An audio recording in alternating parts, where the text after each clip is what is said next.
को करीब 2 घंटे में तय करेगी। अगर वैश्विक स्तर पर देखें तो अब भारत उन चुनिंदा देशों में शामिल है जहां पर हाइड्रोजन ट्रेन्स संचालित की जाती हैं। और अक्सर हमने देखा है कि जो विदेशी ट्रेन्स हैं उनमें 2 या 3 कोचेज ही होते हैं। भारत में ये सबसे लंबी ट्रेन 10 कोचों वाली चलाई गई है। लगभग 2600 यात्रियों की क्षमता होगी। हाइड्रोजन फ्यूल सेल से बिजली उत्पादन किया जाएगा और डिजाइन ऐसी की गई है कि इसकी जो रफ्तार है, उसकी जो स्पीड है तो करीब 110 किलोमीटर प्रति घंटा। लेकिन आपने देखा होगा कि ये जो दूरी है 90 किलोमीटर की, वो 2 घंटे में तय की जा रही है, यानी अभी इसकी स्पीड कम रखी गई है।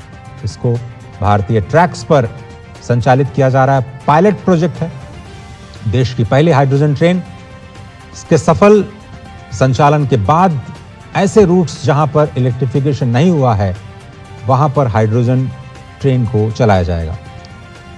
होगा इससे यह कि जो डीजल पर निर्भरता है, और अभी बहुत बड़ा शेयर नहीं है डीजल ट्रेन्स का हमारे देश में, उसको रिप्लेस करने में मदद मिलेगी। कार्बन उत्सर्जन घटेगा और भारतीय रेलवे ने 2070 से बहुत पहले नेट जीरो का जो लक्ष्य रखा है, उस दिशा में भारत को अब मिल चुका है अपना खुद का मेक इन इंडिया, आत्मनिर्भर भारत को मजबूती प्रदान करने वाला एक ऐसा तंत्र जिसे अब आप जानेंगे हाइड्रोजन ट्रेन के तौर पर। और आज भारत उन चुनिंदा विकसित देशों की कड़ी में शामिल हो चुका है जहां पर अत्याधुनिक सुरक्षा प्रणालियों के साथ इस नई नमो ग्रीन ट्रेन का संचालन किया जाएगा। आपको बताएं कि इस ट्रेन में कई आधुनिक सुरक्षा प्रणालियां लगाई गई हैं, जैसे कि हाइड्रोजन गैस लीक डिटेक्टर। जैसे ही कोई लीकेज होता है तुरंत डिटेक्ट कर लिया जाएगा उसको। आग और धुएं का पता लगाने वाले जो अल्ट्रा सेंसिटिव सेंसर्स हैं वो भी इसमें लगाए गए हैं। तापमान की निगरानी करने वाले सिस्टम्स हैं। किसी भी तरह की परेशानी को रोकने के लिए सुरक्षा सुनिश्चित की गई है। हाइड्रोजन कैसे आती है, तो जींद में पहले से ही ग्रीन हाइड्रोजन उत्पादन संयंत्र स्थापित किया गया है और वहां पर इलेक्ट्रोलाइसिस के जरिए पानी को हाइड्रोजन और ऑक्सीजन में विभाजित किया जाएगा। हाइड्रोजन को इकट्ठा किया जाएगा, उसके बाद हाइड्रोजन टैंक्स में उसको फिल किया जाएगा और उससे ही बिजली बनाई जाएगी, जिससे कि ये ट्रेन चलेगी। इसका जो बाई प्रोडक्ट है वो केवल वाटर वेपर है, यानी केवल पानी की भाप।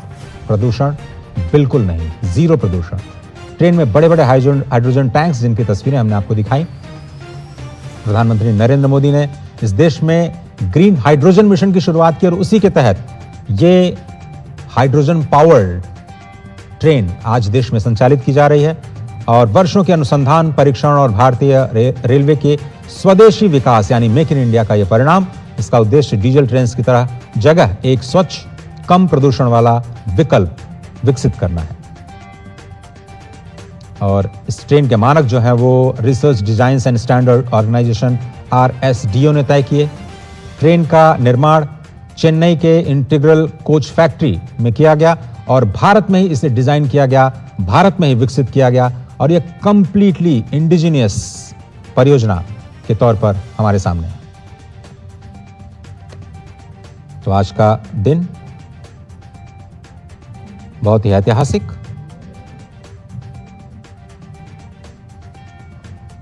और यह हाइड्रोजन ट्रेन केवल तकनीक नहीं बल्कि स्वच्छ ऊर्जा सुरक्षा और जलवायु परिवर्तन से निपटने की वैश्विक रणनीति का एक बहुत ही महत्वपूर्ण हिस्सा है।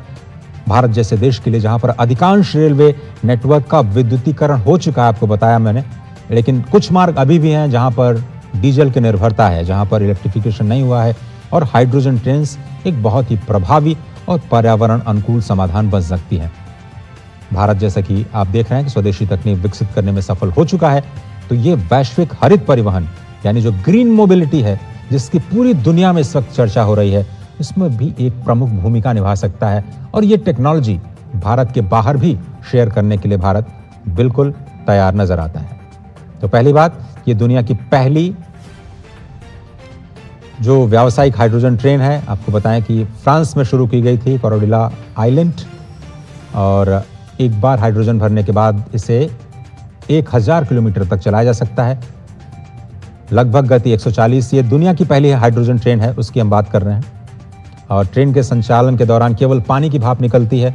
हाइड्रोजन का उत्पादन जो है वो ग्रीन हाइड्रोजन से किया जाए तो पूरी की पूरी जो परिवहन श्रृंखला है वो कार्बन मुक्त हो सकती है। अभी इलेक्ट्रोलिसिस प्रोसेस में थोड़ा सा प्रदूषण ज़रूर होता है, लेकिन अगर इसको ग्रीन हाइड्रोजन के ज़रिए बनाया जाए, इस हाइड्रोजन के उत्पादन को सुनिश्चित किया जाए, इलेक्ट्रोलिसिस प्रक्रिया का वो न किया जाए,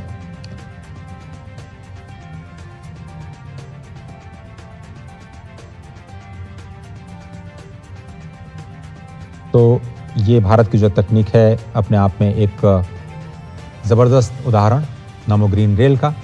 और ग्रीन रेल इसलिए हम कह रहे हैं क्योंकि ये बिल्कुल प्रदूषण मुक्त, बार बार हम आपको ये समझा रहे हैं कि जो शून्य कार्बन उत्सर्जन है, केवल जल वाष्प निकलता है, वही इसकी सबसे बड़ी खासियत है।